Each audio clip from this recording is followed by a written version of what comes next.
नमस्कार दोस्तों।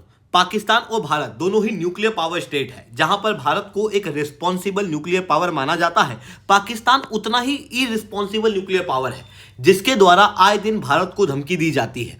रिसेंटली पाकिस्तान के लेफ्टिनेंट जनरल द्वारा भारत को यह धमकी दी गई कि पाकिस्तान के पास में हर प्रकार के न्यूक्लियर बॉम्ब है जिसकी मदद से वो भारत के कोने कोने में अटैक कर सकता है और S-400 भी पाकिस्तान के न्यूक्लियर बॉम्ब से नहीं बच सकता।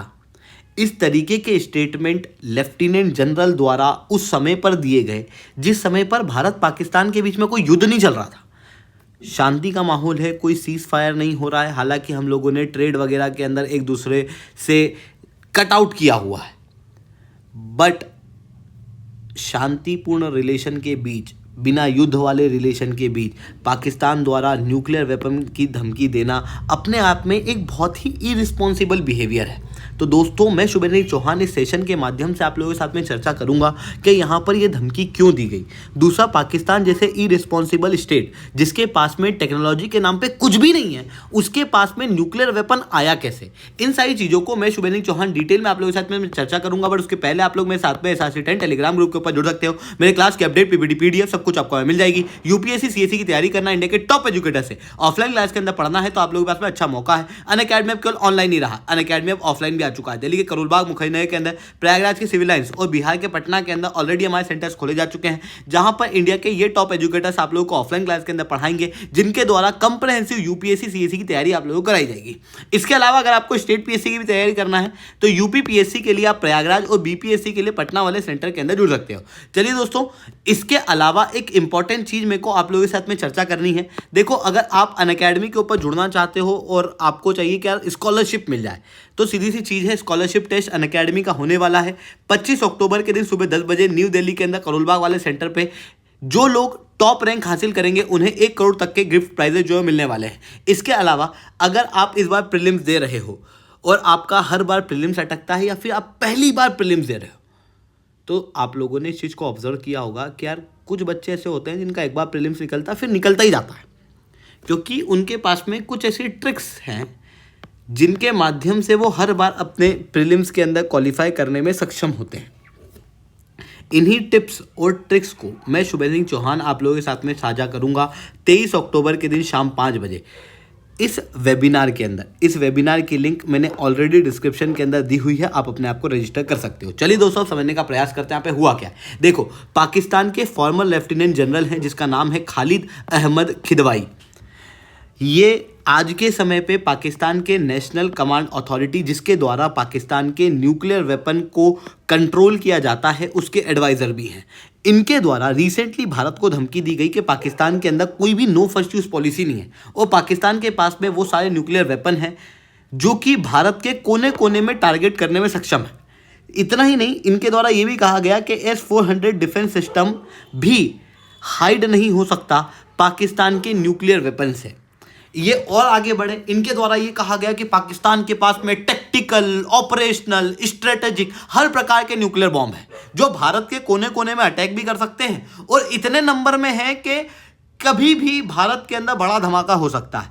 इनके द्वारा ये भी कहा गया कि अगर हम काउंटर अटैक करते हैं तो हमारा काउंटर अटैक भी बहुत टेरिफाइंग होगा। इस तरीके के स्टेटमेंट एक न्यूक्लियर स्टेट से उस समय पर, जिस समय पर कोई युद्ध नहीं चल रहा था, उस समय पर दिए गए, जो क्लियरली दर्शाता है कि पाकिस्तान कितना इरिस्पॉन्सिबल न्यूक्लियर पावर है। इवन दुनिया के अंदर आज जितने भी इरिस्पॉन्सिबल न्यूक्लियर पावर हैं उन सब का जिम्मेदार पाकिस्तान है। चाहे आप नॉर्थ कोरिया की बात करो या फिर और किसी देश की। अब दोस्तों, सवाल ये उठता है कि पाकिस्तान के पास में न्यूक्लियर वेपन आए कहाँ से, जबकि टेक्नोलॉजी के अंदर तो पाकिस्तान बहुत पीछे है। इनके पास में स्पेस में कुछ नहीं, इनके पास में धरती में कुछ नहीं, यहाँ पर इनकी GDP के अंदर कोई बड़ी ग्रोथ हुई नहीं, बट केवल न्यूक्लियर टेक्नोलॉजी के अंदर पाकिस्तान कैसे आगे बढ़ा। तो देखो, सीधी चीज़ है, पाकिस्तान और भारत के बीच में जो न्यूक्लियर वेपन को डेवलप करने की शुरुआत हुई वो लगभग सेम स्टेज पे चल रही थी। भारत ने 1974 के अंदर पोखरान टेस्ट किया, 1998 के अंदर पोखरान 2 टेस्ट के बाद में भारत जो है वो न्यूक्लियर पावर स्टेट बन चुका था। ये भारत ने किया था 11 से 13 मई के बीच में। वहीं दूसरी तरफ पाकिस्तान ने 1972 से अपने न्यूक्लियर वेपन को बनाना शुरू कर दिया था, बट ये सारी चीज़ें सीक्रेटली चल रही थी। 1998 28 मई के दिन पाकिस्तान अंडरग्राउंड न्यूक्लियर टेस्ट करता है। उसके बाद पाकिस्तान भी एक न्यूक्लियर पावर स्टेट बन जाता है। अब बात आती है कि पाकिस्तान के पास में ये न्यूक्लियर पावर आई कहाँ से। तो देखो, पाकिस्तान के अंदर न्यूक्लियर बॉम्ब को बनाने का जिम्मेदार कोई है तो वो है अब्दुल कादिर खान, जो कि पाकिस्तान का फादर ऑफ न्यूक्लियर वेपन भी माना जाता है। हुआ ऐसा था कि पाकिस्तान इसके पहले तक प्लूटोनियम के अंदर न्यूक्लियर वेपन बनाने का प्रयास कर रहा था, जिसकी टेक्नोलॉजी पाकिस्तान के पास में कुछ भी नहीं थी, पता नहीं क्या कर रहे थे लोग।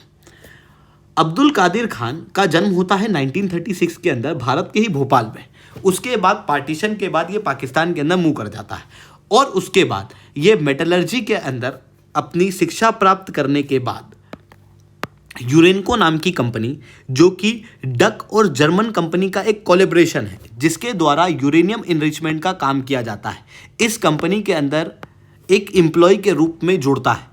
एम्प्लॉय के रूप में जुड़ने के बाद में कुछ ऐसे डॉक्यूमेंट जो साधारण व्यक्ति के पास में नहीं होते, उनका एक्सेस अब्दुल कादिर खान के पास में आ जाता है because of certain loophole in the management of यूरेनको।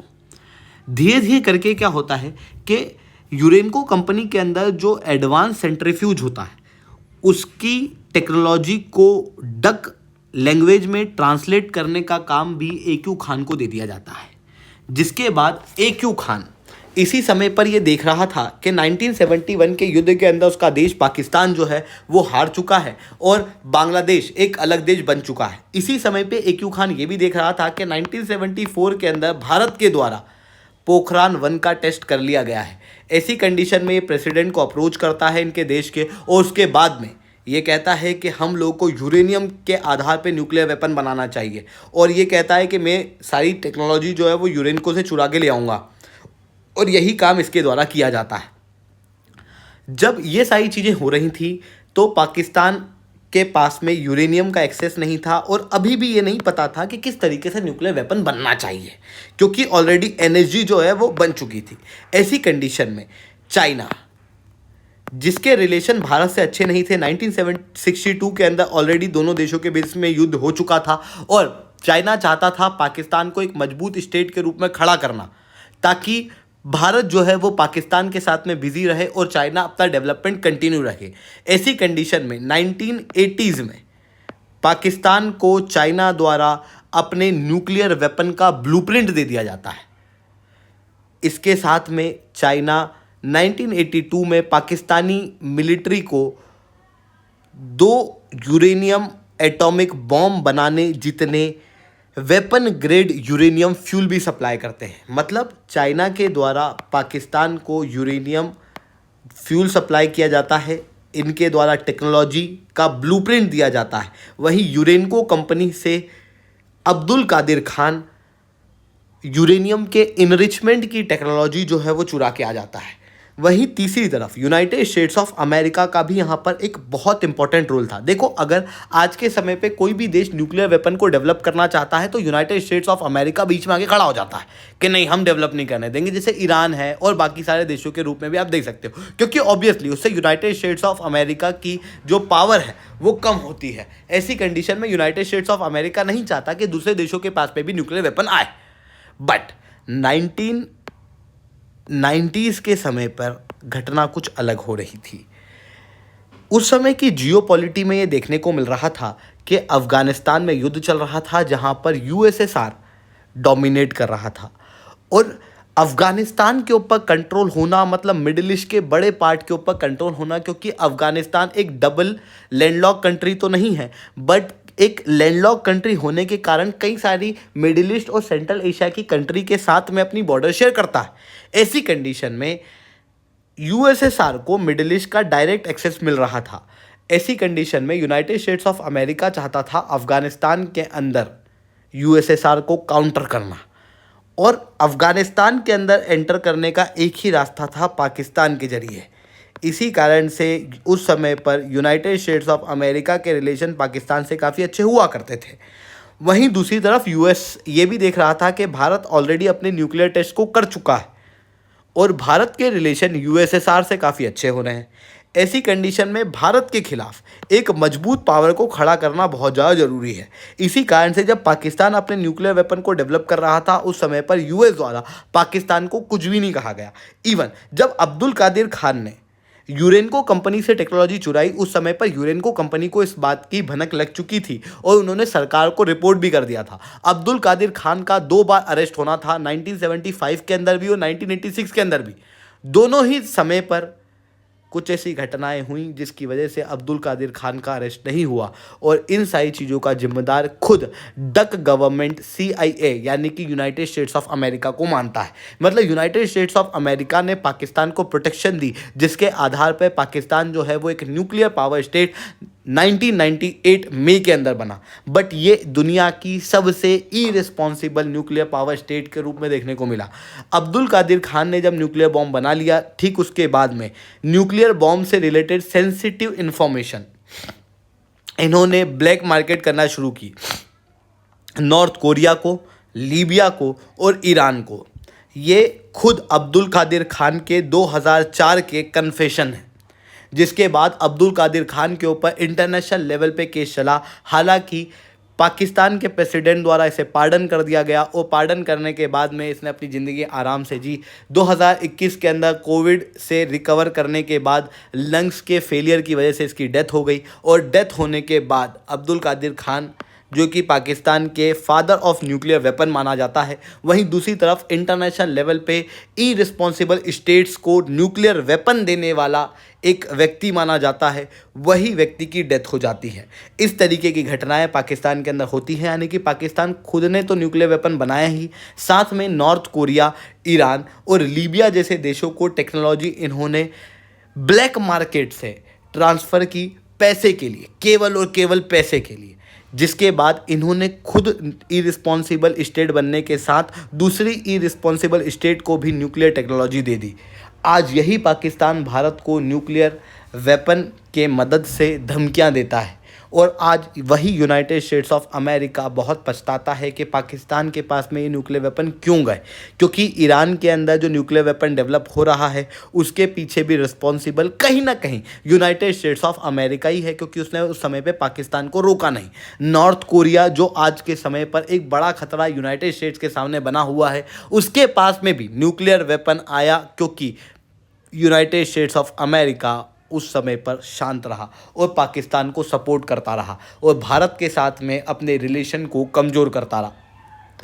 आने वाले समय में अगर यूनाइटेड स्टेट्स ऑफ अमेरिका के ऊपर इन्हीं चीज़ों के कारण कोई अटैक होता है, क्योंकि ऑब्वियसली आप समझो तालिबान जो कि पाकिस्तान के अंदर कई सारे क्षेत्रों पे कंट्रोल करना चाह रहा है, आतंकवाद जो पाकिस्तान के अंदर डेवलप हो रहा है, यही आतंकवाद और तालिबान के टारगेट यूएस भी हैं। ऐसी कंडीशन में काफ़ी ज़्यादा दिक्कत यूनाइटेड स्टेट्स ऑफ अमेरिका को आने वाले समय में हो सकती है, क्योंकि पाकिस्तान को nuclear weapon United states of America की मदद से भी मिला है।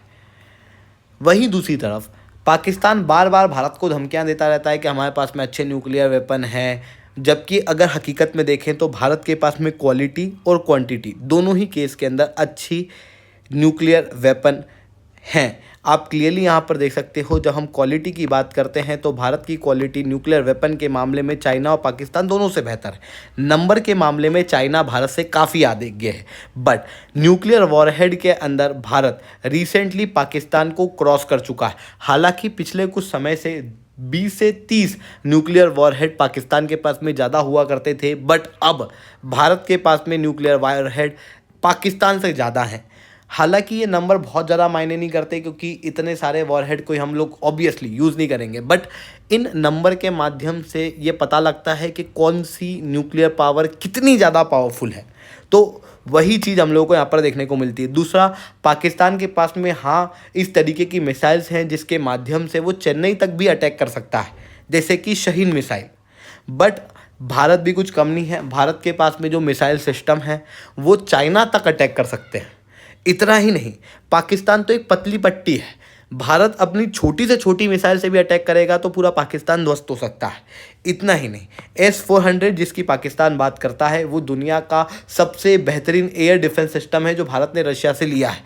इवन भारत के पास में प्रॉपर प्रोटेक्शन है न्यूक्लियर वेपन का अगर अटैक होता है उससे। पर पाकिस्तान के पास में कोई डिफेंस सिस्टम नहीं है, पाकिस्तान के पास में केवल अटैक सिस्टम है। तो ये चीज़ें हम लोगों को यहाँ पर देखने को मिलती है। आई होप ये सारी बातें आपको समझ में आई होंगी। लेक्चर अच्छा लगा हो तो लाइक करना, लेक्चर बहुत अच्छा लगा हो तो नीचे साथ 10 कमेंट करना। अगर आपको अनअकैडमी के ऊपर जुड़ना है तो आप बिल्कुल से जुड़ सकते हो, हमारी ऑफलाइन क्लासेस ऑलरेडी शुरू हो चुकी है।